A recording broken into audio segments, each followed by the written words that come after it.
நம்ம காஞ்சிபுரம் ஏகாம்பரநாதர் கோவிலின் சிறப்பாக இங்கே இருக்கக்கூடிய விருட்சமான மாமரம் சொல்லப்படுறது.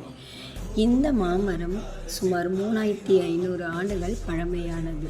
இந்த மாமரத்தின் சிறப்பாக 4 வேதங்களை குறிக்கும் 4 கிளைகள் கொண்ட இந்த அதிசய மாமரம், 4 சுவைகளை தரும் இந்த மாமரத்தின் பழங்கள்.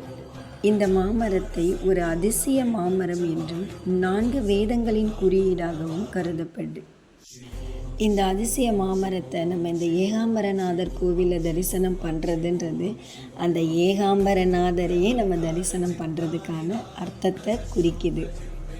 ஏகாம்பரம் என்றால் ஏகம் என்றால் ஒன்று, பரம் என்றால் மாமரம். இந்த ஒற்றை மாமரத்தை குறிப்பதே இந்த ஆலயத்தின் பெயராகவும் அமைந்துள்ளது.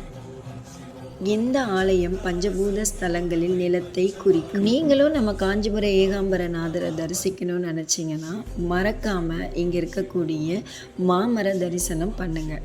இந்த வெள்ளி கவசம் சாத்தப்பட்ட இந்த மாமரத்தை தரிசனம் பண்ணிகிட்டே நீங்கள் மூலவரை பார்க்கலாம். ஒரு ஆலயத்துக்குள்ளே நம்ம போகிறோம் அப்படின்னா அந்த ஆலயத்தில் நமக்கு கிடைக்கக்கூடிய அனுபவத்தை யார்கிட்டையுமே பகிர முடியாது. ஏன்னா அந்த அளவுக்கான பொக்கிஷங்கள், அதிசயங்கள் அந்த ஆலயத்தில் இருக்கும். அதை நம்ம உணர்ந்துக்கலாமே தவிர நம்ம அடைந்துக்கலாம் அந்த ஆனந்தத்தை. அதை யார்கிட்டையுமே பகிர முடியாது.